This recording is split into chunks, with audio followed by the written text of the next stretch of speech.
이번 시간에서는 도낭봉 6조단경을 가지고 우리가 교재를 이제 가지고 공부하겠습니다. 6조단경이라는 책은 우리가 잘 알고 있죠. 많이 옛날부터 한국에서도 전해지고 있는 그 덕이본 6조단경이 있습니다. 우리나라에 이제 6조단경이 보급되기 시작한 것은 이제 고려의 보조진울 스님이 그 6조단경에 대한 발문을 써요. 그래서 그 6조단경이 유통이 되면서 6조단경을 간행을 하는 그 발문이 최초로 이제 우리나라에 전해되고 있는데, 발문을 쓴 그 6조단경은 우리나라에 전통적으로 전하고 있는 덕이본이라고 합니다. 이게 덕이본이라고 합니다. 그 덕이본 6조단경이라는 책은 중국 그 원나라 시대에 몽산덕이라고 하는 분이 있습니다. 그래서 몽산덕이 선사라고 하는 분이 중국 전래로 내려오는 6조단경이라는 책을 이제 재편집을 해요.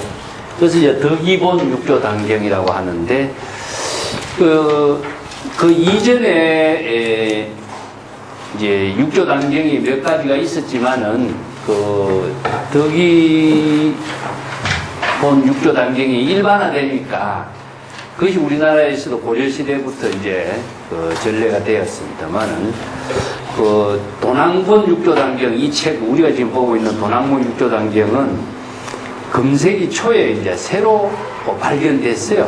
그 이전에는, 물론 6조단경의 가장 원본이라고 할 수 있는 책이 이 도낭본인데, 이 도낭이라고 하는 그 석굴사원에 의해 자료가 지금까지 알려지지 않고 있다가 1900년도, 1906년도 처음 이 도낭 석굴에서 이 자료가 나옴으로 해서 이제 6조단경이, 최초의 6조단경이 어떤 것인가. 여기서부터 송대 6조단경으로 이렇게 6조단경이 만들어지게 된 과정이 쭉 이렇게 달라지게 된 거죠. 그래서 여기에 우리가 지금 공부하고 있는 것은 도낭본이라고 합니다. 도낭본 6조단경인데, 도낭본 6조단경과 덕이본 6조단경을 우리가 대표적으로 본다면은, 도낭본 6조단경은 한 12,000자 정도 됩니다. 그런데 덕이본 6조단경은 한 24,000자 정도 돼요. 그 글자 수로 본다면은 도낭본하고 덕이본하고는 배로 차이가 나죠.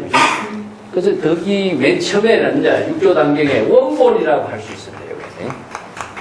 원본인데 시대에 따라서 이 자료가 이제 조금씩 더 첨가돼가지고, 이만큼 6조 해령에 대한 모든 자료를 종합해서 만든 책이 덕이본 6조단경이 됐고, 이제 금세기 초에 1906년입니다. 1906년도에 도낭에서 이제 새로 발견된 석굴사원에서 발견된 6조단경이 이제 우리가 지금 보고 있는 이 교재입니다.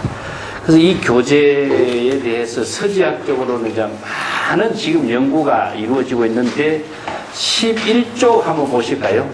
11쪽에 보면은 이 책을 제가 만들게 되기까지 이제 그 교정본 6조단경을 만들었는데, 원래 도낭에 전래되고 있는 6조단경이라는 책은 사본입니다. 사본.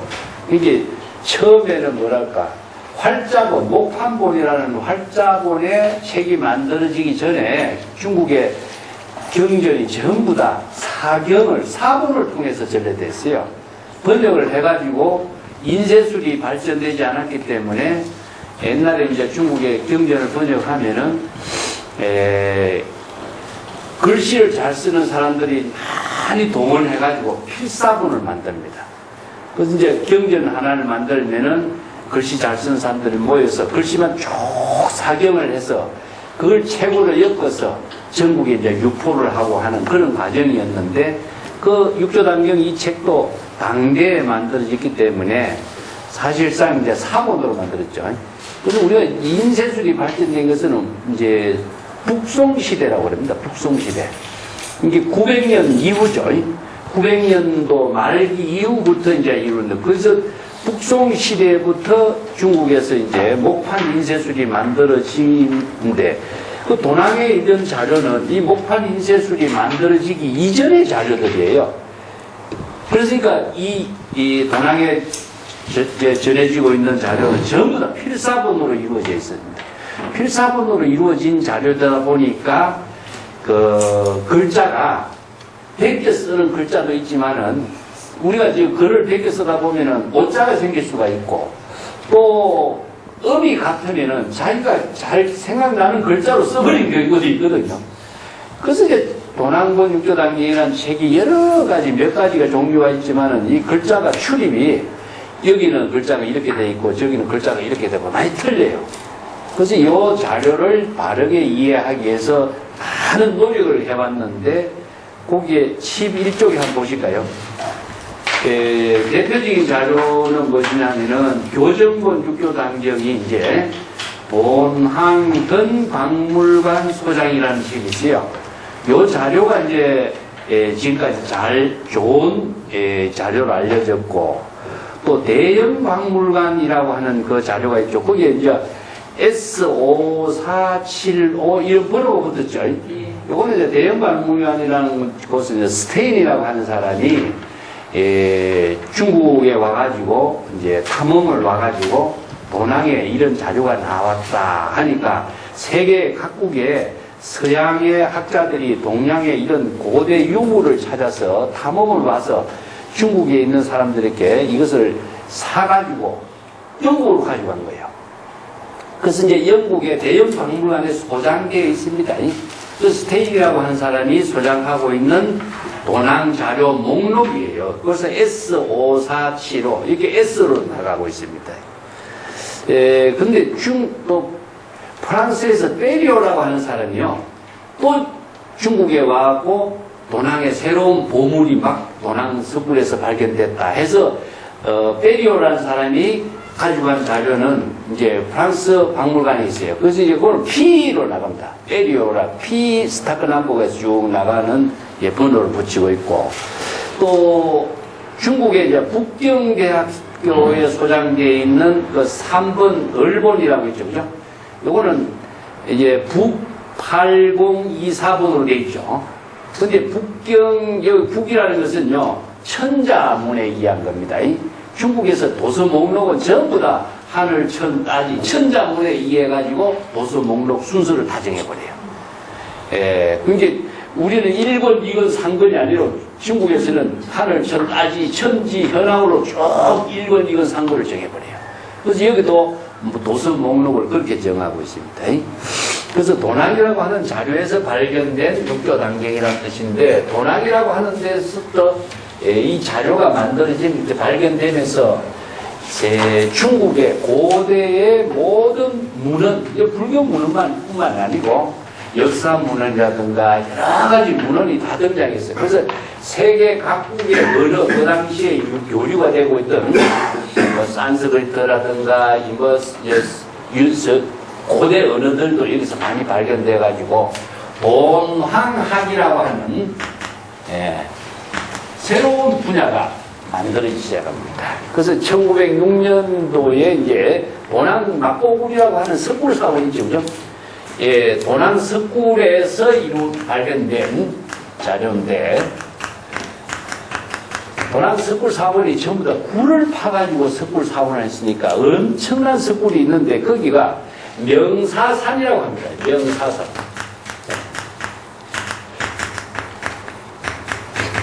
이 제목이 붙은 게 재미나는 게 뭐냐면은, 바람이 불면서 모래가 이렇게 울리는 거죠. 그래서 이제 모래 바람에 의해서 소리가 나는 것이 이제, 그래서 명사산이라고 하는 산 이름이 붙였는데, 모래 바람이 불어오면서 그 산이 자꾸 이렇게 덮여진 거죠.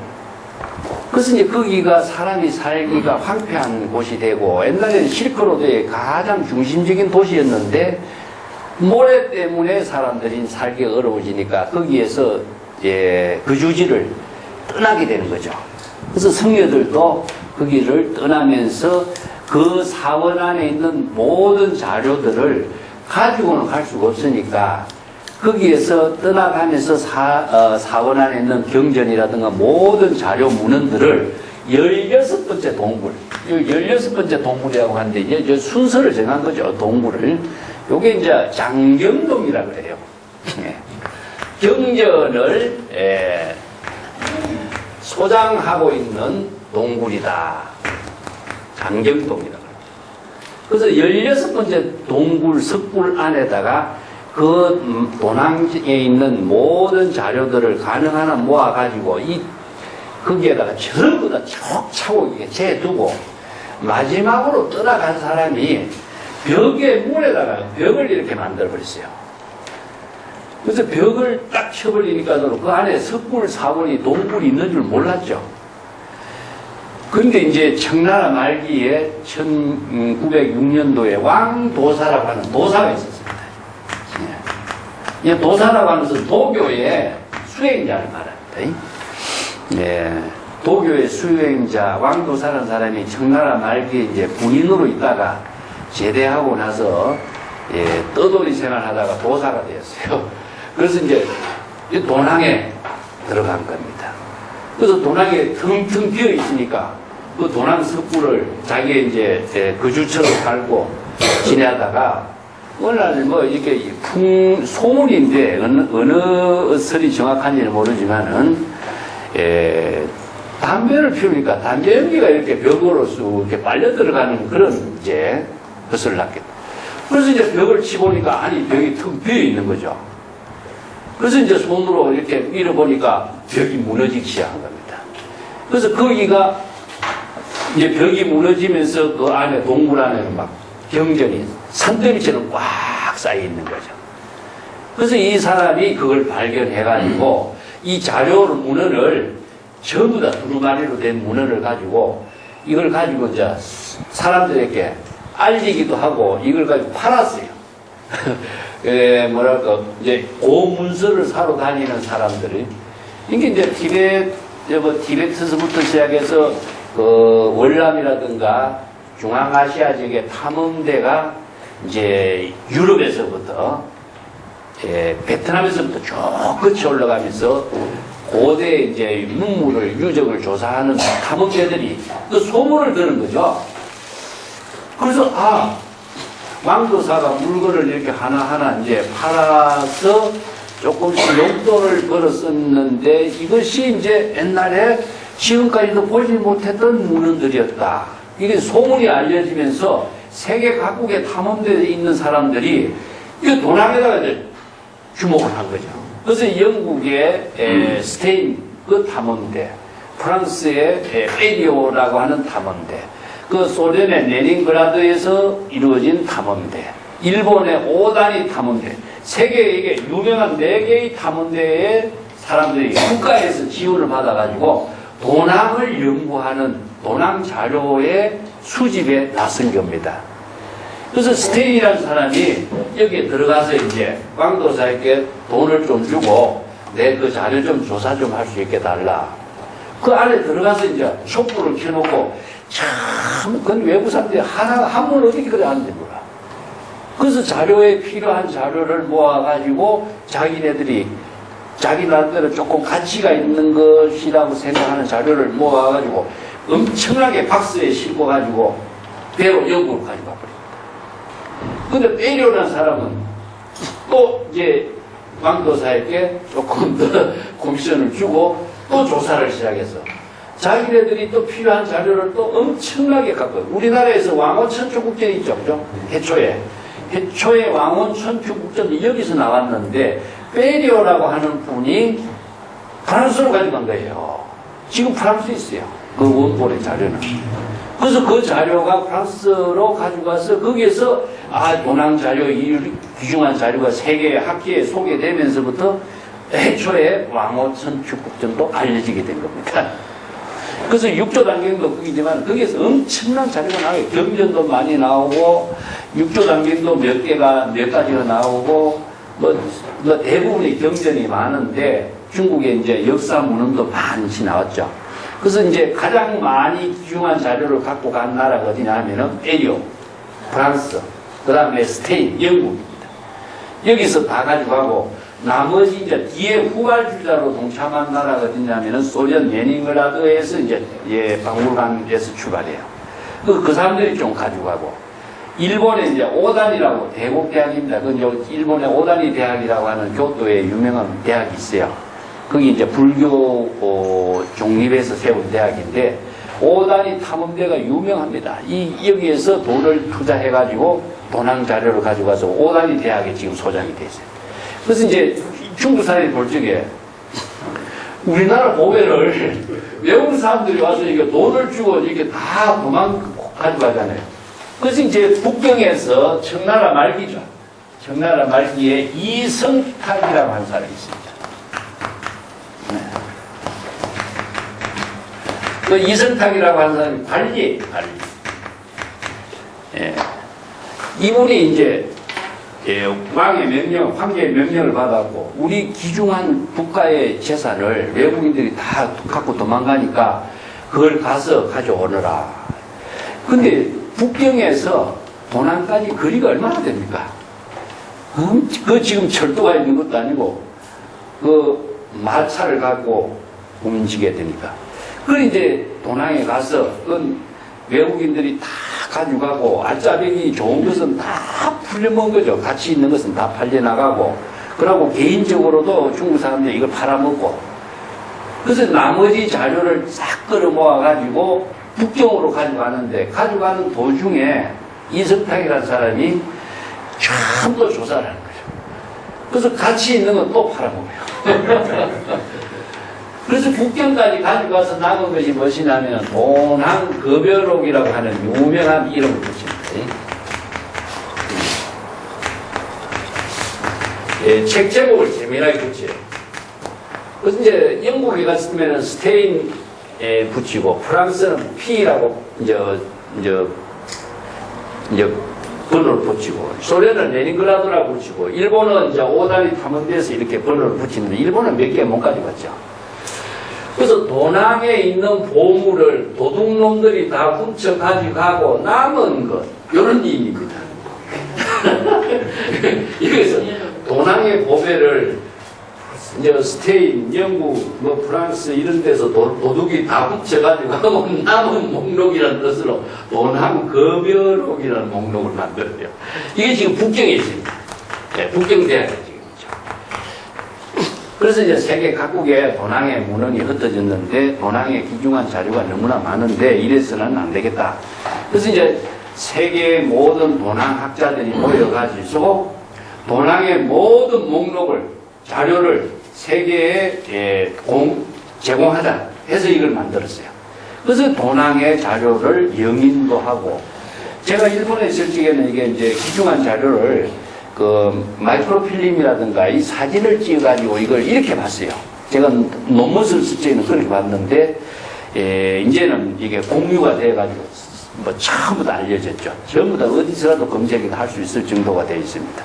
그게서 이제 육조단경이라는 자료도 그 가운데 나온 것이고 또 불교 관계에서는 뭐 선종 제가 지금 전공을 하고 있는 선종 관계 자료수도 신의 어록이라든가 이런 자료가 전혀 알려지지 않았던 자료가 다 이렇게 새롭게 나오게 됐죠. 그래서 육조단경의 가장 원본이 뭐냐 이 도난본입니다. 그래서 이 육조단경 연구에서도 이 도난본 육조단경이 이제 가장 주목을 받게 되면서 그 30몇 년 전이 될까요?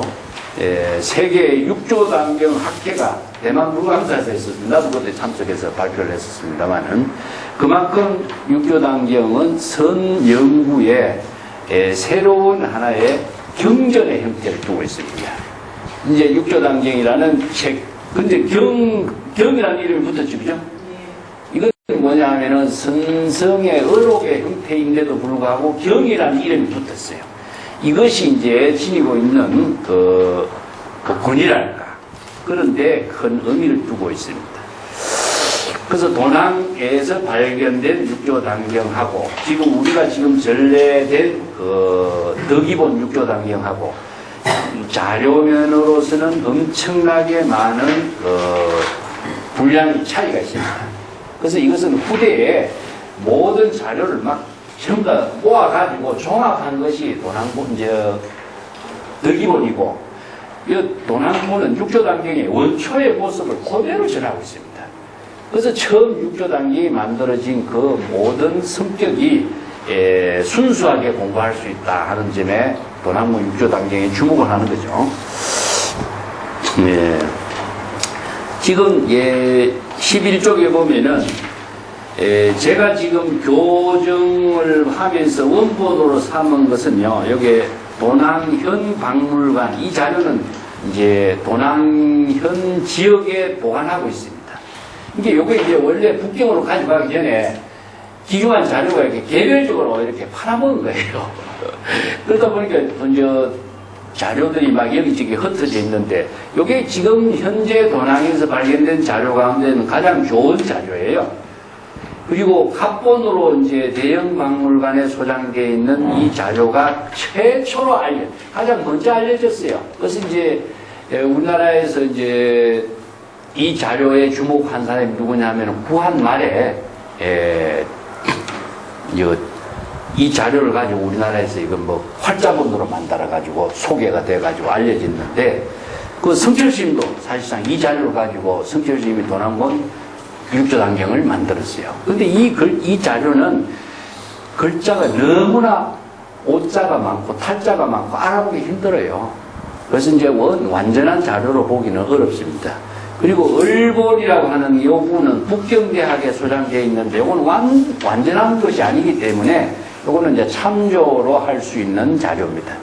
그래서 저는 이제 저문을 가지고 요 두 자료의 글자를 참조해가면서 이제 정리를 했고, 제가 참조하기 전에 또 이런 도난본 자료 정리한 책들이 이제 세계 각국에서 나왔죠. 거기에는 이제 양정문 씨라는 사람은 북경대학에 있는데, 이분은 이제 일본에 와서 저하고도 그 연구를 한 3년간 같이 했어요. 우리 대학에서. 이분도 육조단경 연구하는 분이고, 그 스스키라고 하는 분이 가장 많이 알려졌죠. 이분 때문에 이제 육조단경이 세계로 공헌이 이제 알려지게 된 거죠. 그 다음에 이시 슈도라, 석정이라는 분도 우리가 일본에서 같이 공부했던 분이고, 다나카도 같이 세미나 했던 선생이죠. 이런 자료들을 참조해가지고, 이제 제 나름대로 이렇게 육조단경을 이렇게, 하나의 정본을 만들어 보자. 그래서 이제 저도 많은 시간을 걸려서 이제 만든 교재가 사실은 이제 이 책입니다. 내용상으로서는 이제 뭐 거의 비슷비슷하지만, 또 글자 한자가 잘못 딱 전해지면은 내용이 바뀌지 버려요. 한자의 교재라고 하는 것은. 그래서 이제 글자 한자까지도 그 내용을 정확하게 정리해보는 교재를 만드는데 우선 초점을 뒀고요. 그게 맞춰서 이 책 만든 지가 한참 오래돼가지고 이제 지금 보기는 좀 어렵습니다만은 우리 교재로서 공부하는데 참조하도록 하겠습니다. 자, 15쪽에 한번 넘어가 볼까요? 제목이 이제 도난본 육조단경이라는 것은 간단한 이름을 붙인 것이고, 원래 이 책의 제목은요, 15페이지에 보면은 남종동교 최상대성 마하반야 바라밀경 육조해능대사 의소주대본사 10억 단경 1번 겸수무상계, 이렇게 깁니다, 제목이. 그래서 제목을 보면요, 이 육조단경의 내용이 전체가 다 이렇게 감이 잡힐 정도거든요. 이걸 줄여가지고 도난본 육조단경이지만 원래 제목이 이렇게 깁니다. 그래서 맨 뒤에 보면 또 이 마지막 또 책 제목이 또 있어요. 그래서 이제 수제와 미제, 즉, 첫 번째 책머리의 제목하고 마지막 미제가 있는데, 마지막 미제는 306페이지 보시면요. 306페이지 보면은 남종동교 최상대성 단경 1번으로 되어 있습니다. 자, 앞에 수제하고 미제는 제목이, 내용이 똑같아요. 똑같은데, 그래도 여기서 분명하게 수재와 미재를 딱 제시하고 있기 때문에 이 책이 육조단경으로서 원본으로서 제시를 했다는 것을 알 수가 있습니다. 다시 15페이지로 넘어가서 수재의 그 육조단경을 좀 공부하기 전에 제가 이제 다른 데서는 문헌학적으로 서지학적으로 조금 설명을 좀 하고 갑니다만은 우리가 여기서 뭐 서지학적으로 문헌학적으로 하기보다도 내용을 중심으로 쭉 공부하면서 필요한 자료들은 또 언급을 같이 하겠습니다만 서지학적인 문헌학적인 자료는 307페이지부터요. 뒤에 내가 좀 정리를 해놨습니다. 307페이지부터 354페이지까지 육조단경에 대해서 쭉 해서 육조단경은 누가 만드는 것인가? 왜 육조단경을 만들어야 했을까? 그 육조단경이 출연하게 된 의미, 육조단경을 이제 만든 사람의 주역자가 누구인가? 이런 문제점에 대해서 이제 논문 형태로 제가 옛날에 쓴 것을 여기 좀 정리를 해놨어요. 그렇기 때문에 그걸 뭐 시간 나시면은 참조해서 한번 읽어보시면은 육조단경에 세상이 출연하게 된 의미를 우리가 객관적으로 추측을 할 수가 있습니다. 근데 육조단경은 누가 만들었는가 하면은 편집자가 여기서는요, 법회라고 하는 사람이 편집자로 되어 있습니다. 그렇지만은 이제 육조단경은 이 법회라고 하는 인물이라든가 이런 사람들이 실존 인물이 아니기 때문에 육조단경은 신의 계통, 육조해능의 제자 신의 계통에서 만든 사람이다. 이렇게 추측도 하고 있습니다만은 또 정확하게 단정은 할 수가 없어요. 우리가 추측을 할 수 있는데 이제 육조단경을 공부하면서 이제 몇 가지 참고적으로 좀 이해해야 될 것은 뭐냐면은 육조해능이라는 인물이죠, 그죠?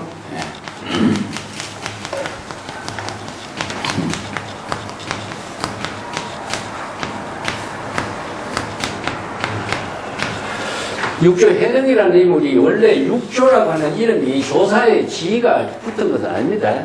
원래 해능이라고 하는 원래는 이제 노행자였습니다. 노행자.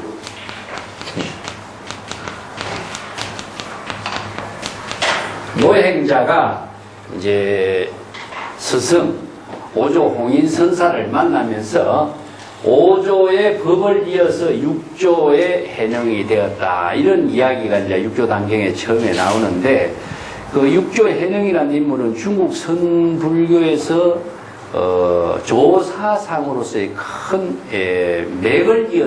맥을 형성한 사람이라고 볼 수 있겠죠. 그래서 달마에서부터 비롯되어 가지고 달마에서 해가 3조 성찬, 4조 도신, 5조 홍인, 6조 해능 이렇게 연결되는 법통이 이제 6조 해능이란 말을 쓰는데 우리나라에 쌍계사에 가면은 6조 해능 정상 탑이 있죠, 그죠?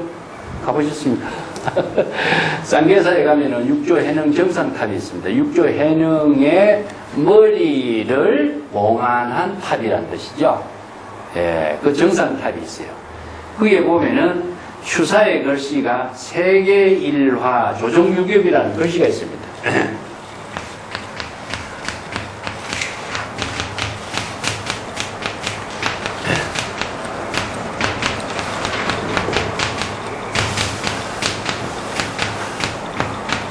이 추사의 글씨가 남아있어요.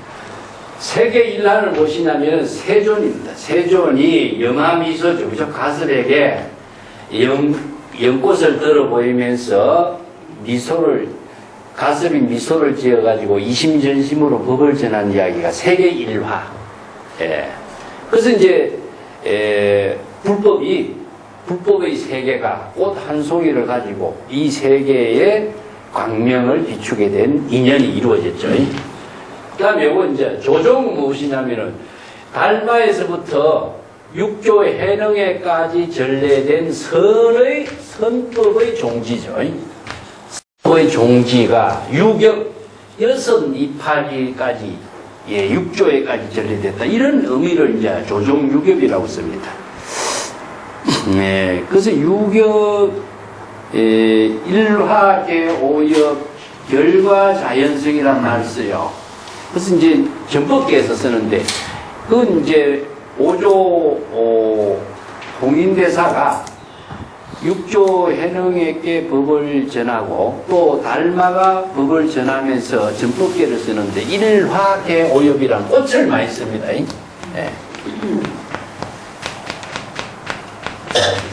이런 이제 전법계 개송 상징적인 언어를 쓰는데 여기서 일화는 무엇이냐 하면은 매화입니다. 매화.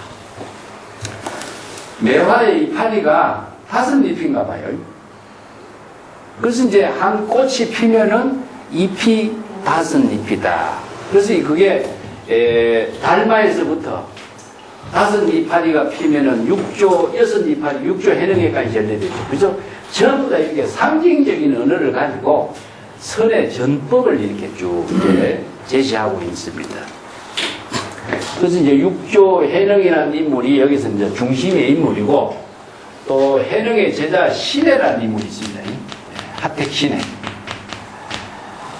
그 다음에 해능의 제자로서 우리가 남학해양이라고 하는 인물도 있고 유명한 인물들이 많이 있습니다. 아니면은 청원행사라는 사람도 있고 아니면은 일숙과 형강이라는 사람도 있고 아니면은 유명한 남양해충선사도 있고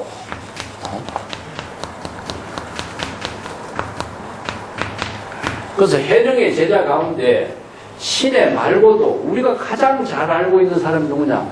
남학해양하고 청원행사입니다. 해양의 문화에서 마조가 나오고 청원행사 문화에서 석두가 나오고 그래서 이 두 개의 양대 산맥에 의해서 중국의 조사설이 이루어졌는데 형강이라는 정도가 쓴 사람입니다. 남양의 해충국사는 대종 숙종의 이제 유명한 그 스승으로서 유명한 인물이죠. 그렇게 이렇게 티라스 같은 인물이 있는데 도남권 육조 단경에는요 이 사람들이 전혀 없어요. 해양, 행사, 형각, 해충 이런 인물들이 도남권 우리가 지금 육조 단경 책에 일체 언급이 이름조차 없습니다. 그래서 육조 단경이 만들어진 것은 신해라고 하는 인물 중심으로 만들어진 경이다. 이렇게 이제 추측을 하는 거예요. 그리고 이제 한 가지 더 주목해야 될 것은 앞으로 이제 육조단경에 등장하는 인물이 있습니다. 육조단경하고 육조단경에 가장 대표적으로 등장하는 인물이 신수라는 인물이 등장하죠. 신수. 또 오조 홍인대사가 등장하고 신수라는 인물이 등장하던데 실존 인물이에요. 실존 인물이기는 하지만은 육조 단경에 등장하고 있는 신수와 오조 홍인의 역사상의 정기는 아닙니다. 그 점이 이제 육조 단경을 공부하는데 하나의 좀 어려운 점이죠. 그래서 이건 뭐냐? 육조 단경은 사실은 픽션으로 만들어졌습니다. 역사적인 사실을 토대로 해서 만들어진 책으로 형식은 갖추어져 있어요. 등장인물이라든가 육조 해능이라든가 이런 등장인물로 봐서는 그런데 내용상으로서는 그 시대의 등장인물을 등장시키지만은 실제적으로는 해양, 행사, 형각, 해충이라는 대표적인 육조 해능의 문화의 제자들은 싹 제거시키고 신해라는 인물 한 사람 중심하고 나머지 등장인물은 전부 다 새롭게 등장시킵니다. 그래서 여기에 역사적인 사실로 이해할 수 없는 인물들이 많이 등장해요. 그래서 만들어진 픽션이죠. 근데 여기에서 이제 해능의 설법집의 형식이 있고, 해능이 설법한 것을 기록한 형식을 띠고 있는데, 그것은 육조단경이라는 책이 육조해능의 설법집인과 동시에 육조해능의 전기를 종합하고 있는 자료로서의 의미를 두고 있어요. 그렇기 때문에 앞에 부분은 육조 해능이 오조 홍인선사를 만나서 육조 해능이 되기까지의 과정, 부법적인 과정이 그려져 있고, 뒤에는 해능의 설법이 기록되어 있습니다. 그래서 이제 한편으로 본다면 육조 해능의 어록의 특징을 여기에 다 정리한 것이라고 할 수 있는데, 자, 사상적으로는 어떠냐? 선사상적으로 입장에서 볼 적에는요, 역류된 겁니다. 신의 사상하고 해능의 사상이 바뀌진 겁니다. 우리가 보통 볼 적에는 해능이 스승이고 신의가 제자이기 때문에 해능의 사상이 신의 사상으로 이렇게 전래된 것이 기본이죠. 그죠? 그런데 육조당경이라는 책하고 신의 어록이라고 하는 책을 대조해서 놓고 보면은 똑같이 도낭에서 발견됐어요. 그러면은 신의 어록의 사상을 토대로 해서 육조당경이 육조당경이라는 책이 만들어졌다 이겁니다. 그 점이 특징이 있어요. 그래서 우리가 역사적으로 볼 적에는 반대 현상이 나타나죠. 그죠? 그래서 신의 어록을 토대로 해서 만들어진 책이다라고 하는 점이 육조당경의 기본입니다. 그런데 신의 어록보다도 더 발전되었어요. 예, 그래서 이제 중국의 역사에서 사실상 이 한백신해라는 인물은 정말 대단한 인물입니다. 정말 대단한 인물이죠. 예, 경전의 모든 법문들을 중국인들의 새로운 선의 사상과 실천 체계로 재정립해준 인물이에요. 그래서 이제 중국의 호적 박사 같은 사람이 유명한 육조당경 신의 연구를 합니다. 네.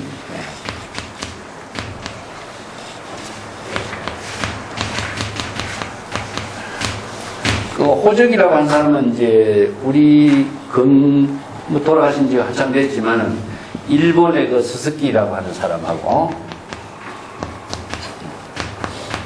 스스키 다이제스트라는 분이죠. 이 두 분이 이제 하와이에서 세계 종교 철학자 대회에서 만나요. 그래서 중국의 석학이고 일본의 이제 석학이죠. 그래서 이제 두 분의 입장이 원래는 이제 호적이라는 분은 중국의 이제 문학사상사를 연구하는 학자예요. 예, 근데 이분이 어록이라고 하는 중국의 역사에서 어록이라고 하는 문헌을 접해 보니까 어록을 제껴두고 중국의 문학사상사를 쓴다라고 하면서 불가능하다. 그래서 어록에 심취를 해요.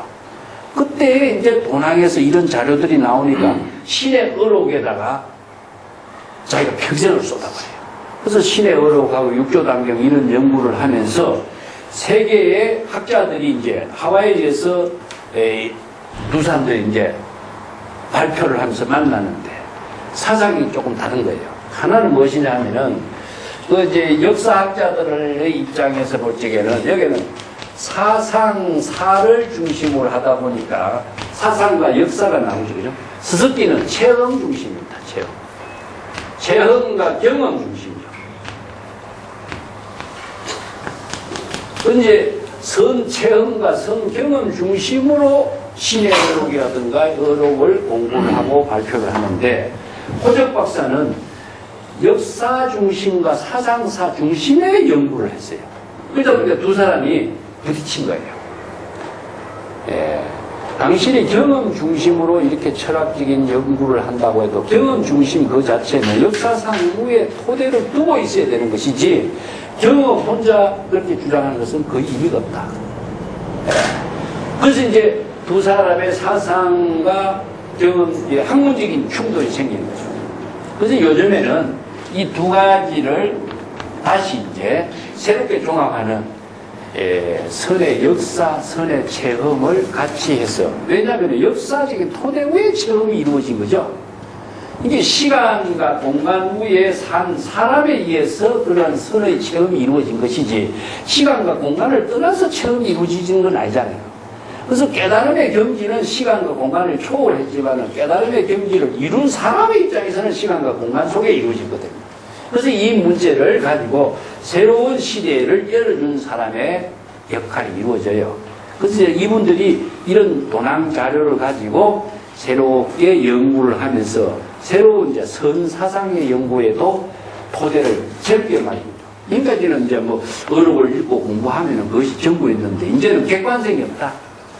객관성이 있는 연구를 해야 된다 해서 많은 주목을 하게 되면서 이제 선불교에 새로운 관심이 있죠.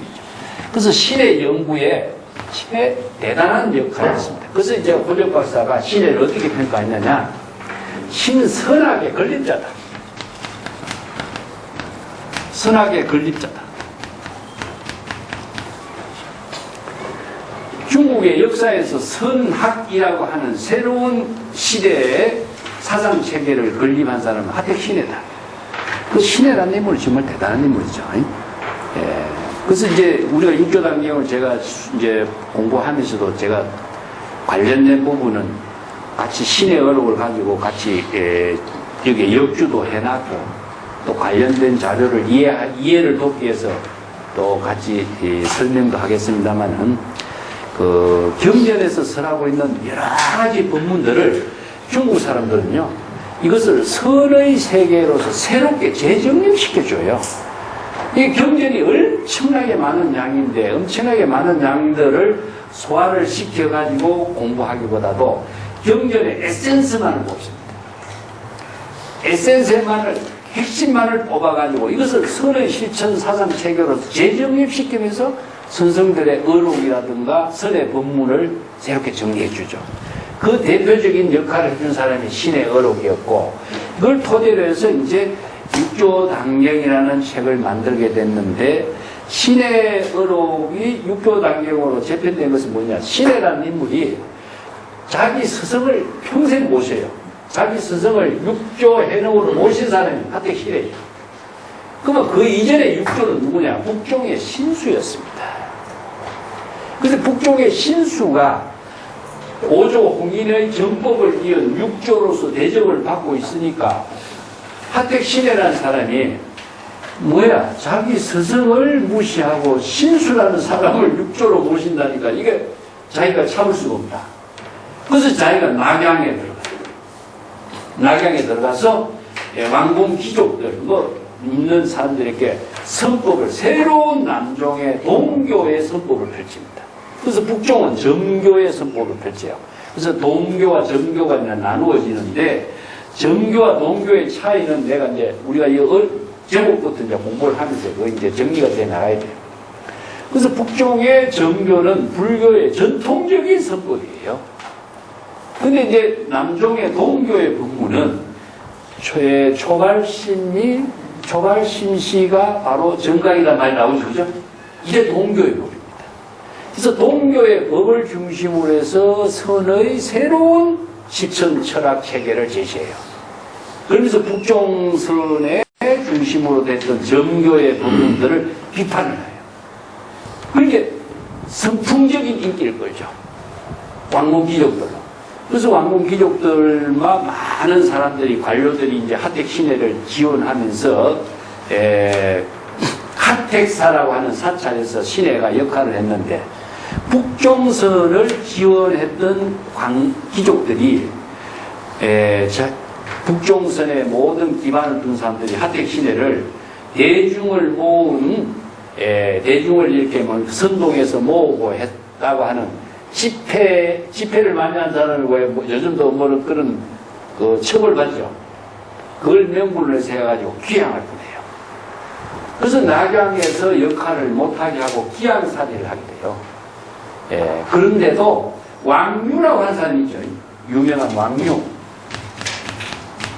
왕유라고 하는 시인이 있습니다. 당대의 유명한 시인이죠. 그래서 왕유라고 하는 사람이 남양이라고 하는 지역에 가서 그 남양의 그 당시에 이제 태수라 그럴까 그 통치자죠.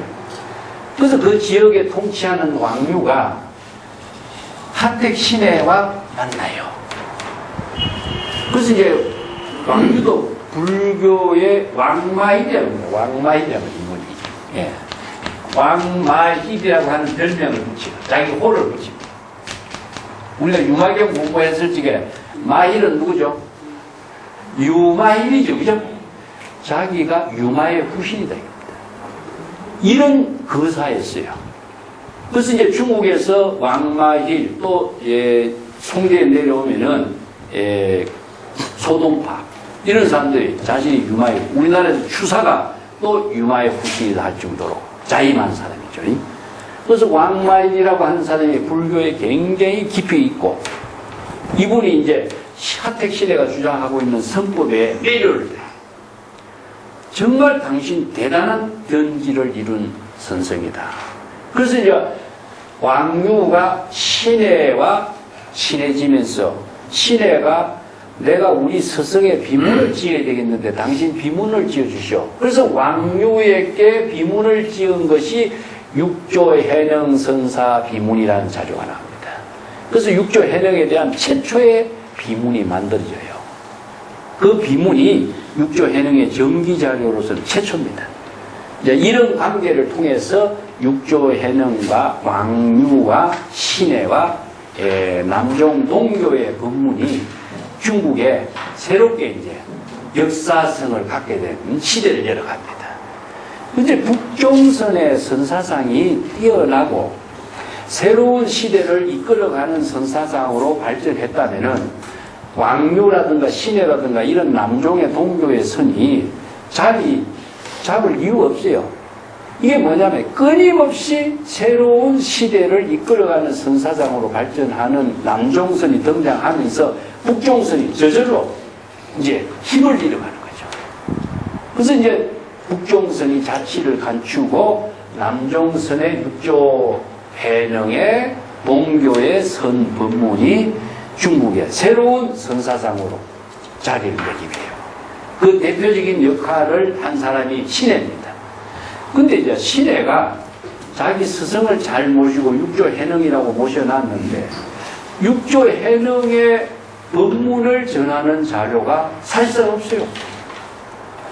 그렇다면 육조해능이라고 하는 육조조사가 육조해능으로서의 역할을 할 수 있는 법문을 설한 자료가 없다면 육조해능의 남종 동교의 법문이 뭐냐? 어디에 근거를 두냐? 문제가 있겠죠.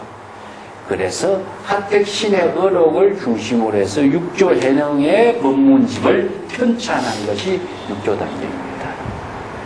그래서 이 경이라는 이름을 붙인 것도 재미나요. 이제 중국의 경이라고 하는 것은 성인의 말씀입니다.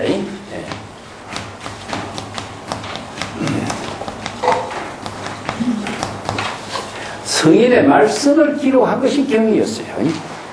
이제 집이라든가 이런 것은 이제 저수를 말해요. 그래서 경율론인데 불교에서 논이라고 하는 것은 무엇이냐? 경의 모든 가르침을 논리적으로 이해할 수 있도록 저술한 것은 논이에요. 그래서 이제 경율은 이제 모든 수행자들이 여법하게 선근 공덕을 이룰 수 있는 법문을 기준으로 정한 것이 율이고, 그래서 경율론 3장이 만들어지죠. 그죠? 근데 이제 성인의 말씀을 경이라고 했기 때문에 경이란 말을 붙이는데, 불교에서는 인도에서 전래된 그 경전만을 경이라고 했는데 중국에서는 이제 문제가 생긴 거죠. 그래서 대선 경전들이 많이 전해오면서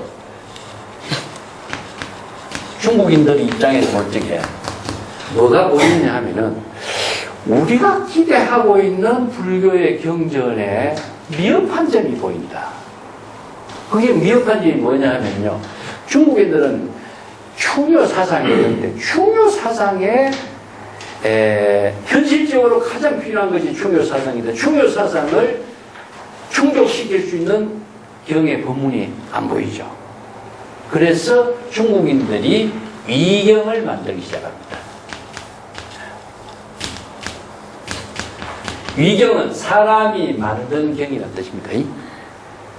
그래서 중국 사람들이 불교의 중국인들의 요청에 부응하는 불교 사상을 경을 만든 위경이 나와요. 그래서 이제 첫 번째는 무엇이냐면은 충효 사상에 만든 경전이에요. 그게 뭐냐면 우리가 지금 잘 알고 있는 부모은중경, 우란분경 이런 것, 지장경도 사실 그렇죠.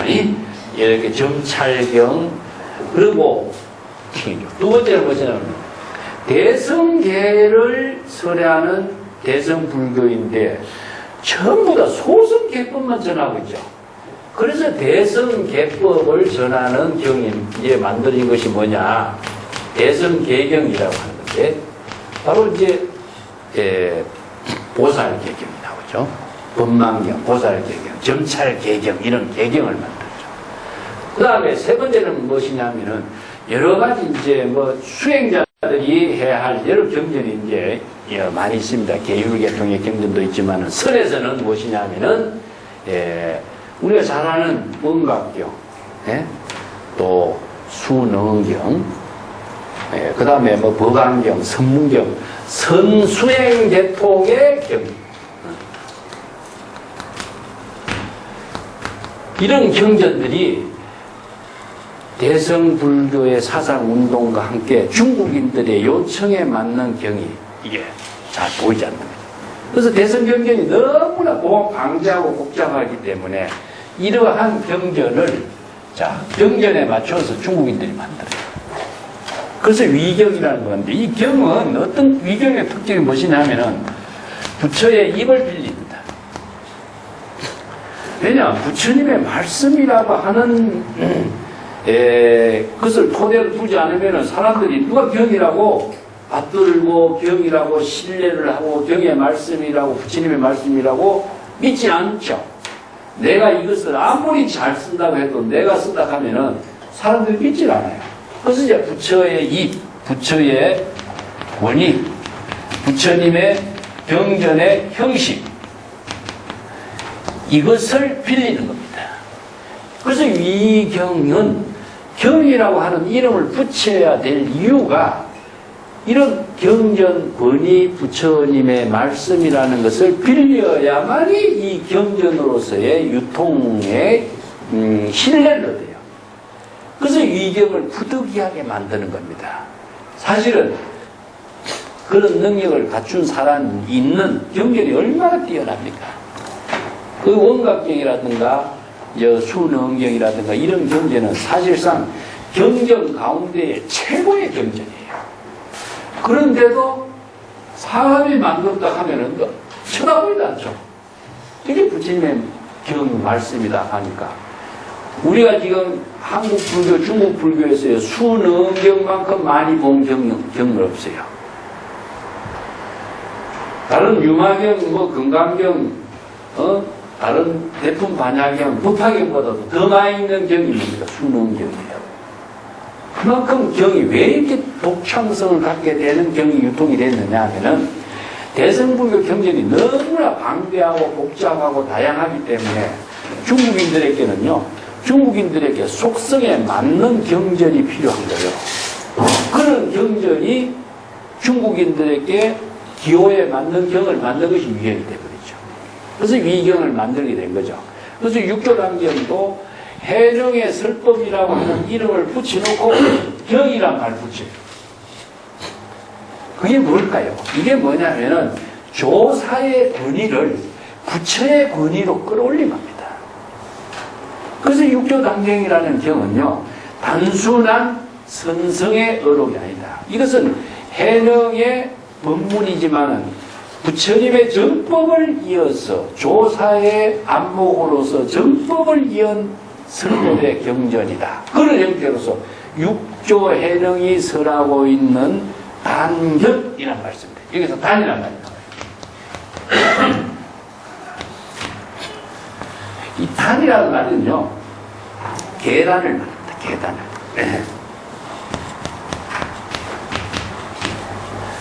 계단이에요. 원래는 이제 무엇이냐면은 만다라 같은 형식을 두고 있는데, 여기서 계단의 단은 무엇이냐? 청정한 곳이라는 뜻이에요. 일체의 모든 속기가 싹 없어지고 청정한 세계, 청정한 법단. 그래서 계율을 설하는 곳은요, 거기가 가장 존경과 숭엄한 청정한 보량이라고 하는 의미로서 이제 단을 세우는데, 이 단이라는 것은 무엇이냐면 법단을 말하거든요. 그래서 이제 계단, 법단, 청정한 곳에서 설법을 하는데, 이 육조단경의 내용에 가면요, 이게 이제 무상계 수계 설법이 나옵니다. 이게 뭐냐, 대성보살계예요. 그래서 육조 해능이 경전의 법문을 설하면서 여기에서는 개정해 사막이 다 들어가 있어요. 그래서 경의 법문은 성자의 말씀과 동시에 불법의 가르침인데, 이것을 어디에냐, 계단에서 설법. 그래서 개정해 사막을 함께 이루는 해능의 설법집입니다. 그래서 안에 들어가면은 이제 삼기가 들어가지고 사홍서원이 들어가고 또 참회가 들어가고 무상심지계 개법이 나와요.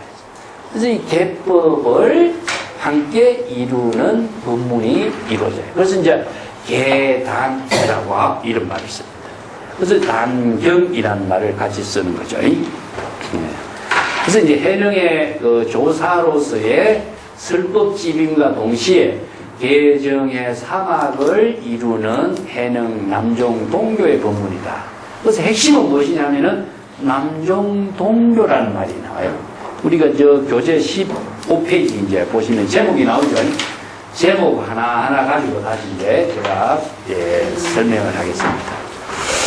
남종은 북종과 남종의 그 지리적인 역할을 두고 있습니다.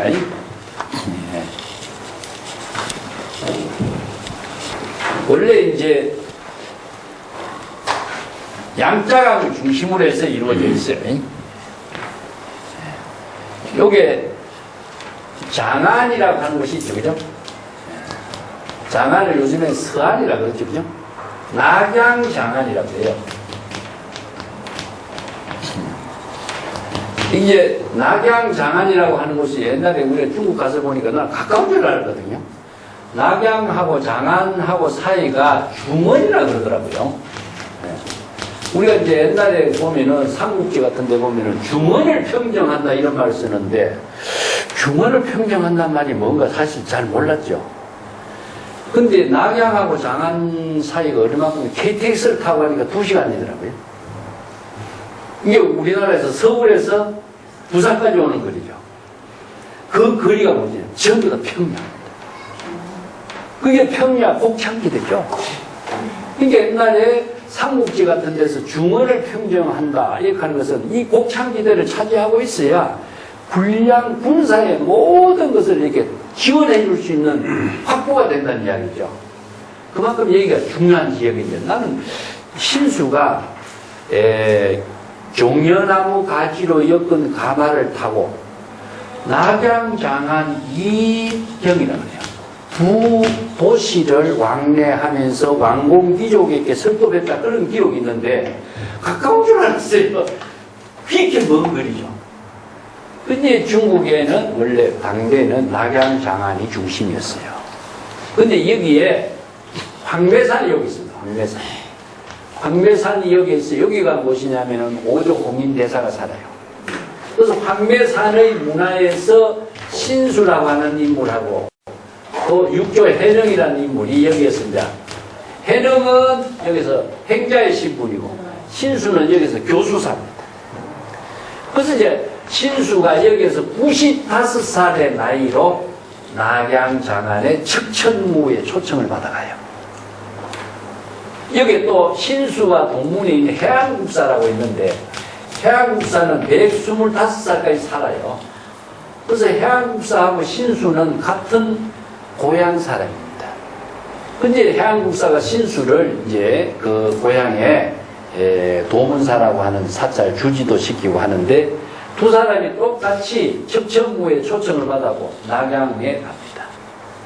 그래서 유명한 이야기가 왕공 귀족들이 그 궁녀들이 보는 앞에서 두 사람이 목욕을 하는 이야기가 또 나오고 그래요.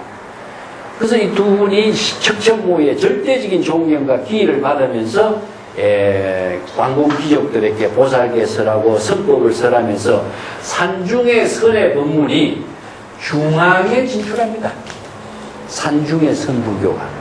그래서 여기에 낙양장안에서부터 선법을 펼치니까 이 선이 세계의 선이 되어버립니다. 그래서 여기가 북쪽이라고 해요. 이걸 북쪽이라고 해요. 그래서 양자강을 중심으로 해서 북쪽이에요. 근데 이제 육조단경 우리가 공부하면 나오지만은 홍인의 문화에서 해령이라는 인물은 행자의 신분이에요. 그런데 홍인에게 전법을 받아가지고 양자강을 건너가지고 여기에 여기 양자강을 건너서 대유령 고개를 건너서 여기 어디냐면은 오늘날 이야기하는 광주 지역입니다. 광주. 그래서 이제 홍콩이 있죠. 그죠? 홍콩 이 광주 지역은 무엇이냐면은 그 당시에 이 유배지였죠. 유배지. 그래서 여기에는 문화의 모든 혜택이 없는 곳. 지금은 뭐 세계 무역의 도시지만 옛날에는 그런 곳이었어요. 그래서 이제 양자강 중심으로 남쪽으로 내려온 사람은 그래서 이제 남종과 북종이라고 하는 종파의 명칭이 양자강을 중심으로 해서 나누어져요. 예. 그래서 이제 여기는 중앙 중심이니까 아무래도 분리가 있고, 이 남쪽 지방은 무엇입니까? 변방이죠. 그 변방이니까, 촌두기 같은 그런 형태가 있어요. 나중에 이제 강서라든가 이 지역도 전부 다 이게 양자강 밑인데, 이제 요 문화가 사실상 우리가 서울 사람들, 지방 사람들 좀 무시하는 것처럼 중국에도 이제 남양 장안 지역의 역할을 하고 있는 사람은요, 지방의 사람들을 촌두기처럼 취급해요. 그 대표적인 인물이 이제 당내에도 보면은 규봉 종밀은 남양 장안에서 활약하는데, 마조라든가 이런 사람들은 이제 지방이 강서 지방이거든요. 그러니까 완전히 촌두기 취급을 하죠. 그런 그 형태가 문헌상으로 나타나요. 예. 그래서 이제 남쪽은 해능, 북쪽은 신수, 양자강을 중심으로 해서 이 지역이 나누어져. 그래서 남종, 동교인데, 남쪽에 종지를 펼친, 남종의 종지를 펼친 것은 무엇이냐? 동교의 법문이다, 이거죠. 동교. 그래서 이제 북쪽은 정교, 남쪽은 동교. 네.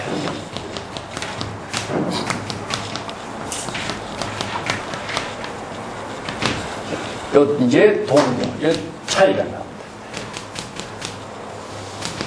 불법이 다른 것은 아니고, 불법을 펼치는 수행 체계나 펼치는 방편의 법문이 다르다는 얘기입니다. 이제 동교의 내용은 무엇이냐면은, 이제 점교, 이렇게 해서 점수라는 거죠. 점수. 방편 점수라는 뜻입니다. 그래서 동교에는 무엇이냐면은 바로 도노라는 뜻이에요. 바로 도노 변성. 그래서 방편이 이제 필요하냐 필요하지 않느냐 이런 이제 차이점을 이야기하는데, 우리가 진여자성을 깨달아 체득한 데는 방편이 필요 없다. 그 유명한 이야기가 이제 거울에 때가 낀 것을 갖고 이야기합니다. 예. 거울에 때가 낀 것을 북종에서는 먼지를 계속 또 닦고 또 닦아라 하는 것이 이제 정교의 방법이고, 남종에서는 거울에 본래 때가 없는 입장이에요. 예. 본래 때가 없는 입장을 도노, 이렇게 본래 성불의 입장을 남종 동교라고 해요. 그래서 이제 이 북종서나 남종서는 수행 체계라든가 교화의 방법의 차이가 따라서 동교와 정교로 나누어집니다. 그 다음에 화엄경에서 이야기하고 있는 전통적인 53선지식의 구법 이야기가 단계적으로 수행을 하는 것이 정교거든요. 그래서 점이라고 하는 것은 천천히라는 뜻이 아니라 단계적으로 이런 뜻이에요. 그럴 때 단계적으로 수행을 하게 하는 것은 뭐냐 하면은 방편 법문을 통하지 않고서는 불가능해요. 그래서 유명한 선지식을 찾아가서 방편 법문을 배우고 경전의 방편 법문에 의거해서 단계적으로 수행해 나가는 이런 것이 이제 정교의 형태인데, 이제 동교는 무엇이냐? 바로 본래 청정한 본래 무일문 진여의 본성을 깨달아 체득하고 견성성불하는 법을 이제 제시하고 있어요. 요게 이제 교화의 방법이라든가 수행 체계의 방법에 따라서 요걸 나누고 있습니다. 요게 이제 앞으로 동교와 정교의 차이는 설법하는 내용에 따라서도 쭉 설하고 있기 때문에 이제 그 구체적인 내용은 본문 공부하면서 하겠습니다. 그 다음에 최상대성이란 말이죠. 그죠? 최상대성의 최상은 금강경에서 이야기하고 있는 법문인데 이 법문은 최상승자를 위해서 쓰라고 대성자를 위해서 쓰었단 말이 있어요. 그죠? 그래서 이제 대성과 최상승이라는 말을 씁니다. 여기. 요거 이제 육조단경은 금강경을 소위로 하고 있다는 점이 경전에서 나와요. 최상대성. 요건 이제 최상성이라고도 이야기합니다. 최상성은 무엇이냐면요. 대성과 소성과 최상성 이 세 가지로 보면 되겠죠. 소성과 대성과 최상성. 또 대성과 최상성은 모두 다 대성불교인데 왜 최상성과 대상을 나누느냐? 자, 이거는 부처의 경지를 말하고 대성은 보살의 경지를 말합니다. 그 다음에 소성은 무엇이냐? 성문정각의 경지예요. 최상승의 불법을 깨달아 체득할 수 있는 법문이 무엇이냐? 마하반야 바라밀경이다. 자, 그래서 마하반야 바라밀경은 이게 대성불교의 종지입니다, 종지. 그래서 마하라는 것은 위대하다, 크다라는 말도 되지만 크다라는 것은 위대하다는 뜻인데 그 이제 마하반야 바라밀은 크다라고 하는 것이 비교에 적고 큰 것이 아니라 절대적인 위대한 건 법계에 두루하는 그런 의미를 두고 있습니다. 지금 반야신경에서도 마하반야 바라밀을 많이 쓰지만은 마하는 위대한 반야 바라밀, 반야의 지혜를 바라밀 완전하게 이루는 것, 이런 뜻이죠. 바라밀이라는 것은 완성이라는 뜻인데 반야의 지혜가 완전하게 이루어지는 경전의 법문. 반야의 지혜가 완전하게 이루어지는 것은 진공묘유입니다. 그래서 공의 아상, 인상, 중생상을 다 비우고 반야의 지혜로서 무소주 이생기심이 되죠. 그래서 육조단경에서 도난본에는 안 나와요, 그 말이. 육조 해령이 처음에 이제 그 뗄나무를 팔고 어떤 스님이 금강경 읽는 소리를 들었다. 그 금강경이 읽는 법문의 소리가 무소주 이생기심이었다. 무소주 이생기심이라는 그 한마디를 다루만 한다면 진공묘유법입니다. 그래서 묘유의 법을 깨달아서 단번에 지혜를 체득하게 된 인연이 이제 말하고 있는데 여기 마하반야 바라밀경은 금강경을 말합니다. 그래서 이제 남종 동교에서 금강경을 소위 경전으로 한다 하는 말도 이와 연결되어 있어요. 이것은 무엇이냐면 현종이 금강경을 많은 사람들에게 유통을 시킵니다. 이제 원래 이제 중국에 제가 금강경 그 주석을 하면서도 언급을 했습니다만은 당 태종이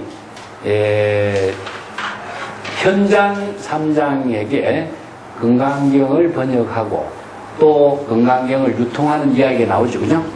그래서 이제 중국에서 금강경이 보급이 되게 된 것은 당 태종과의 인연도 있고 또 현종과의 인연도 있어요.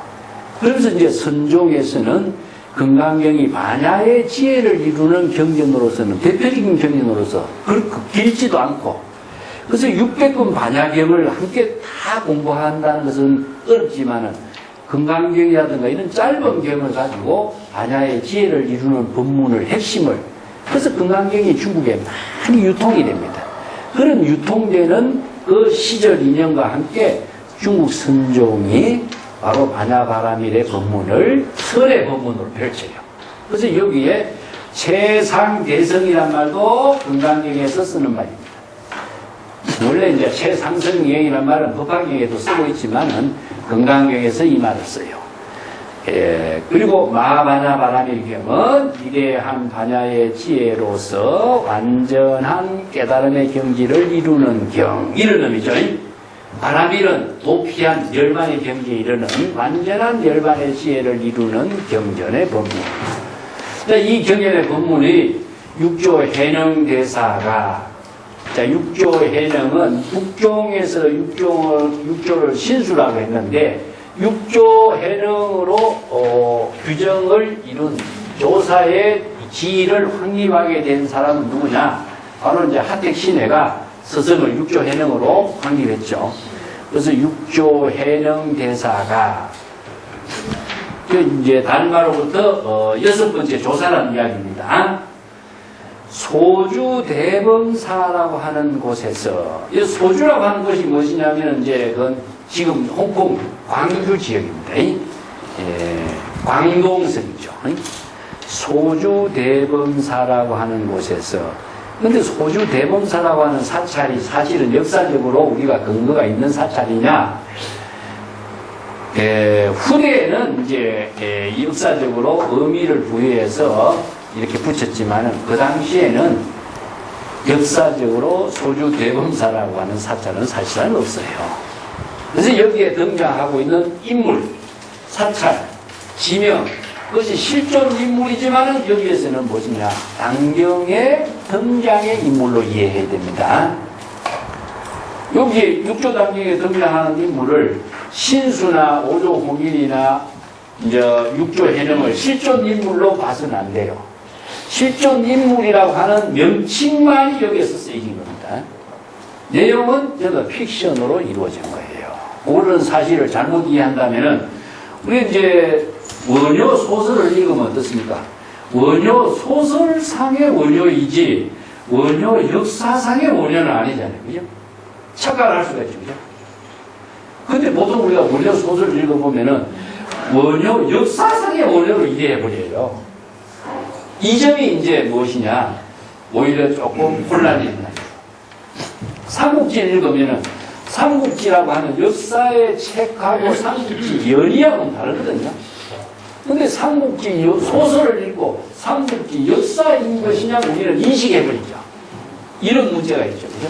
예. 여기도 그런 의미를 우리가 갖고 봐야 됩니다. 이게 잘못 보면은 이제 오해가 생길 수가 있죠. 그 문제점은 내가 본문을 공부하면서 이 문제점을 우리가 이런 시각에서 본다면은 내 스스로가 어떤 오류에 빠지는가를 우리가 제가 한 번씩 지적을 할 거예요.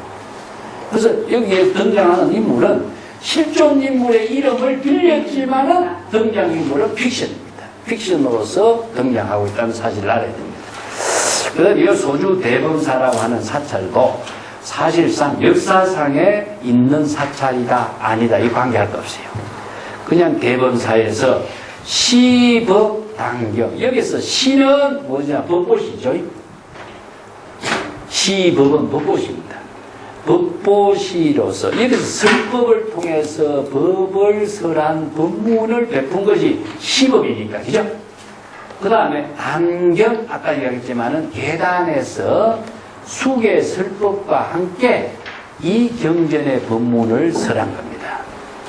자, 그것이 이제 시법 당경, 이걸 한자 한자 떠들이게 되는데, 이 법은 예? 진역법입니다. 예? 자, 마하반야바라밀 법을 이루는 거죠. 이 법은 여기서 마하반야바라밀 경이라고 하는 것이나 이 경은 같습니다. 제가 일체 재물이 모두 이 경에서 다 출현한 것이다 한 것처럼 진여의 법을 깨달은 경, 그것은 뭐냐? 심지경이죠. 우리들이 각자 이 경의 법문을 심지경에 의해서 마하반야바라밀 법을 실행하게 되겠죠. 그죠?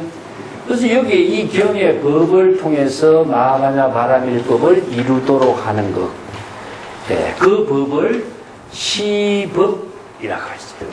그 다음에 계단의 수계설법과 함께 설한 경이다. 그런 의미로 시법당경이라고 했어요. 그것을 묶은 것이 한 권이다.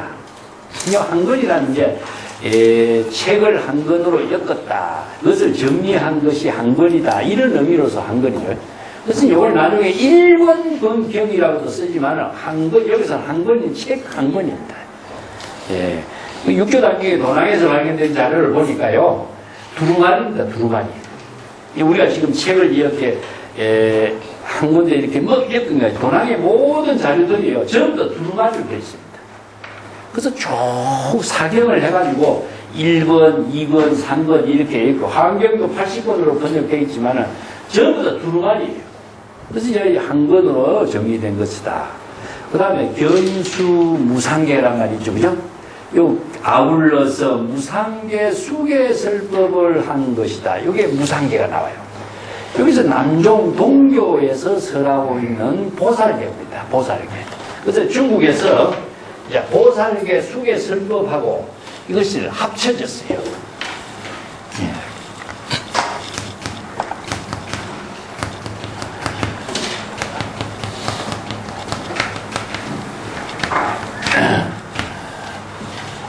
이제 지난 아까도 이야기했지만 보살계 법망계경이 인도에서 전래된 것이냐 되어 있지만 사실상 중국에서 만들어진 경우로 봅니다. 중국에서 만들어진 보살계 수계 설법으로서 경인데 그걸 우리가 법망경이라고 그래요. 그래서 법망경의 주석을 한 사람이 누구냐? 중국의 천태지라고 하는 분이 있어요. 법망경 보살계소를 만들었는데 우리가 지금 보살계 법문할 적에 전부 다 10중 48경계를 봤죠. 그죠? 이게 바로 법망경이에요. 그래서 대성 보살 예수행하는 개법의 법문을 정리한 것이죠. 그래서 이 보살계 수계설법을 설하면서부터 중국에서 법문이 이루어졌어요. 그것이 이제 천태지가 수양제의 초청을 받아서 왕공귀족들에게 설법을 할 적에 보살계 수계설법을 하고 설법을 했어요. 이것이 하나의 전통이 된 겁니다. 어제 중국의 선생들도 육조단경도 그렇지만 북종선에서 설하고 있는 자료들 보면은 이제 신수가 왕공귀족에게 보살계를 설법을 해요. 그리고 나서 법을 설하고 이런 형식이 이루어지고 그래서 맨 처음에 보살계 수계설법을 합니다. 두 번째는 설법을 합니다. 우리나라에서 유명한 무상선사라고 해서 신라시대의 그 무상선사가 중국에 건너가서 설법을 해요. 선성인데 그분도 보살계 설법을 하고 설법을 했어요. 그래서 하택 시내도 그랬고 그래서 이제 육조단경은 이런 전통을 종합한 겁니다. 그래서 이제 설법을 하기 전에 보살계 수계설법하고 설법하는 이런 형태로서 엮은 책이 여기에 견수무상계인데 이 무상계라고 하는 말 자체는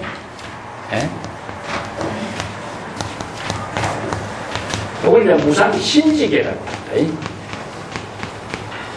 무상은 어디서 나왔죠? 금강경에서 나오죠. 그죠? 아상, 인상, 중생상, 수자상이 없는 경지. 자, 무상, 무주. 이게 금강경의 법문입니다. 그래서 무상계는 아상, 인상, 중생상이 없는 경지니까 진여본심입니다. 이것은 심지가 되죠. 이게 우리가 심지가 진여본심이 청정하게 이루어진 경지가 무상계, 무상심지계라고 해요. 그 무상계, 무상심지계를 이루게 하는 수계설법을 설하는 겁니다. 이게 이제 남종 동교에서 설하고 있는 보살계예요. 그래서 여기서 이제 법망경이 보살계 개불인데 왜 여기서는 무상계를 보살계라고 하느냐? 자, 이걸 더 압축시켜요. 예. 그래서 법망경은 뭡니까? 바로 여기에서 여러 가지 법망경 보살설법에는 권위가 있습니다. 어떤 권위냐면은 3, 4, 7정이 있어요. 여러분 보살계 받아보시지만은 3, 4가 있죠. 교수사, 사리사, 정계사, 3사가 있습니다. 이 세 분은 막 계단에 높이 올라가지고 장엄된 법복을 입고 이렇게 수계 설법을 하죠. 그죠? 그 다음에 7명의 법사가 또 정명법사가 있어요. 그러면 3세 교수사, 사리사, 정계사의 설법이 정확하고 여법하게 수계 설법을 하고 있는가를 7명의 정명법사가 정명하는 거예요. 그래서 3, 4, 7정을 모시고 수계 설법을 하는 것은 벌써 뭘 장엄했냐? 바로 법단을 장엄을 해야 돼요. 그리고 여기에 3, 4, 7정에 의해서 수계 설법을 하면 무엇이냐 하면은 보살계의 권위와 형식이 의식을 이루는 것이 얼마나 형식과 권위가 있어요. 그러다 보니까 보살계 수계 설법하는 권위와 형식에 떨어지는 것 자체가 무상계의 수계 설법에는 맞질 않아요. 그래서 설에서는요, 이런 권위와 형식의 모든 의례를 전부 다 배척시킵니다. 각자 진여의 지혜로 무상의 경지를 깨닫는 수계 설법을 제시해요. 그러다 보니까 자, 여기 이제 육조당에 보면은 사홍선, 삼기, 참회 이것이 바로 무상 보살계 수계 설법이 돼요. 삼기 하나로만 해도 보살계 술법이 끝나버리는 거죠. 예. 그리고 또 3, 4, 7정에 의한 보살계 수계 설법이 아니라 자서자도라고 해요. 자서자도. 자기 스스로 원력과 성원을 세움과 동시에 자기 스스로를 제도하고 자기 스스로를 무상의 경지를 깨달음을 이루게 해버려요. 그러니까 여기에서 뭐가 필요해요? 3, 4, 7정과 권위와 형식이 일체 필요 없는 겁니다. 이게 육조당경의 또 다른 형태로서의 수계 설법의 형식입니다. 이게 불교의 권위적인 전통과 형식 그 모든 것이 육조당경에 오면요 전부 다 일소돼요. 이게 동교의 법문이에요. 그래서 이제 중국의 선불교의 새로운 방향을 제시해주고 있는 겁니다. 형식 중심의 불교의 모든 권위가 여기에서는 전부 다 떨쳐나가요. 그래서 이제 조사선이 형성되기까지의 하나의 토대를 마련해 주는 경이죠. 그래서 이제 이걸 역사적으로 정리해 본다면은 자, 인도에서 전래된 경이 있었습니다. 거기에서 이 경에서 중국인들에게 미흡했던 부분들 중국 사람들이 만든 경이 위경이었어요. 아까 이야기했지만 위경은 부처님의 입을 빌려야 되고 형식과 권위를 빌려야 되고 경전의 모든 형식 권위, 부처님의 권위 이것을 다 빌려야 되고요. 이게 뭐냐면 권위주의와 이것을 권위주의의 형식에서 벗어나지 못하고 있는 모습이 나타나요. 근데 여기에서 육조당경도 사실상 조사의 권위를 빌리고 있어요. 아직까지 그 자취가 남아 있습니다. 육조당경이라고 이름을 붙이고는 있어요. 무상계 수계 설법도 했고 동교의 법문이라고도 했고 했지만은 경이라고 하는 이 글자가 육조해능이라는 권위를 아직까지도 여기에서 상징적으로 제시하고 있어요. 그런데 이것이 어록의 시대에 넘어옵니다. 어록의 시대에 내려와서는 전부 다 탈피돼요. 그 어록의 시대는 언제야? 바로 조사선의 시대. 자, 여기에서 인도에서 전래된 경전이 중국에 정착하기까지 중국인들의 종교로서 새롭게 토대를 마련하기까지의 하나의 과도기적인 현상으로 나타나요. 그래서 이제 경이라는 권위 모든 형식까지도 탈피한 것이 무엇이냐? 바로 어록인데 바로 무의진입니다. 모든 권위, 의존도를 다 탈피해요. 이게 이제 임재어록 같은 경우가 어록이 이제 나오죠. 마조어록, 임재어록. 그래서 어록은 무엇이냐? 인간의 시대를 열어가요. 자, 부처의 시대, 부처의 권위, 조사의 시대, 조사의 권위, 이것이 탈피되어버려요. 그래서 인간 본래 그대로의 모습의 세계를 펼치는 시대를 열어가요. 이게 이제 중국의 조사선 불교의 위대한 새로운 시대를 열어가는 거라고 할 수 있는데, 이제 육조단경은 요 과정이라고 보면 됩니다. 미경의 연장선상에서 이루어진 조사의 설법의 형태로 이루어졌다. 요 권위까지도 떨치버린 것이 뭐냐? 바로 마조 이후에 조사선의 시대에 오면은 이 시대를, 그래서 육조단경은 조사선이 형성되기까지의 과도기적인 현상에서 한 시대에 새로운 중국 선불교의 방향을 제시해주는 역할을 해주고 있습니다. 그건 이제 이전은 무엇이냐? 경전의 모든 사상을 종합해가지고 조사의 설법의 형식으로 제시했죠. 그래서 육조단경의 이제 하나의 특징을 본다면은 경전의 권위적이고 경전의 법문의 토대를 두고 있습니다. 그래서 여기에 제목에도 보면은 최상대성 마하바냐 바라밀경 이 말이 들어가 있어요. 그 다음에 보살계 수계설법이라든가 이런 것도 아직까지 그런 이 교단의 권위적인 형태의 모든 자취가 남아있는 겁니다. 이제 조사선의 시대에 가면 이거 자취가 싹 없어져요. 그 점이 이제 육조단경과 어록의 시대의 다른 차이점이라고 할 수 있습니다. 그 밑에 이제 편집자 나오거든요. 홍법 제자 법회 집기 예 해놨습니다.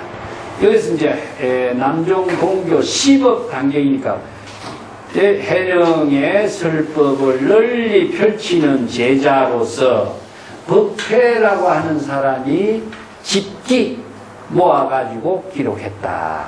그래서 법회라는 인물이 이제 여기 해령의 제자로 등장하는데, 제가 여기 뒤에 자세하게 주석을 써놨습니다. 이런 근거 자료에 대해서도, 그렇지만, 법회라고 하는 인물은요, 신의 어록에 등장 한번 해요.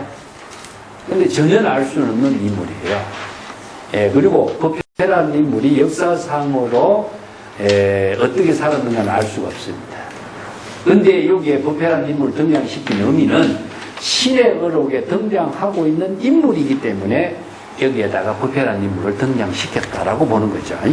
그래서 단경의 작자는 자신의 얼굴을 여기에 드러내지 않는 겁니다. 이게 하나의 특징이죠. 순수하게 해령의 설법집이라고 하는 형태를 내세우면서 이 등장인물들을 다 이제 여기저기 있는 자료들을 종합하고 등장시키고는 있습니다. 이 제목에서 이제 육조 해령의 설법집인과 동시에 경전에서 쓰라고 있는 마하바냐 바라밀경의 법문을 토대로 하고 있다. 그래서 육조단경의 모든 기본적인 토대는 금강경입니다. 그래서 금강경을 이제 남종 동교의 소위 경전으로 제시한 사람은 사실상 누구냐? 하태신이에요. 그래서 신의 어록에서는 유마경하고 금강경을 남종 동교의 법문으로서의 기본 핵심을 하제시해 놨어요. 그 유명한 법문들은 이제 우리가 단경을 공부하면서 필요한 내용들을 소개를 하도록 하겠습니다. 그 제목 하나를 갖고 제가 쭉 주석을 많이 붙여놨죠. 이거 다 이제 제가 옛날에 논문을 쓸 때 필요한 그 자료들을 모아가지고 논문을 쓰고 여기에서는 이제 이해를 돕기 위해서 쭉 육조단경의 제목이라든가 역사적인 근거라든가 이런 것을 이해를 돕기 위해서 제가 역주 작업으로 이 책을 만들었습니다만은 조금 전문성을 갖춘 공부를 하는 분들에게는 이제 좀 도움이 되고요. 이렇게 근거 자료를 너무나 한문으로 많이 써놓으니까 일반인들이 또 이 교재를 활용하기는 좀 어렵지 모르겠습니다. 그래서 참고로 보시고 내용을 중심으로 우리는 공부해 나가도록 하겠습니다. 자, 오늘 이것으로 마칠까요? 네.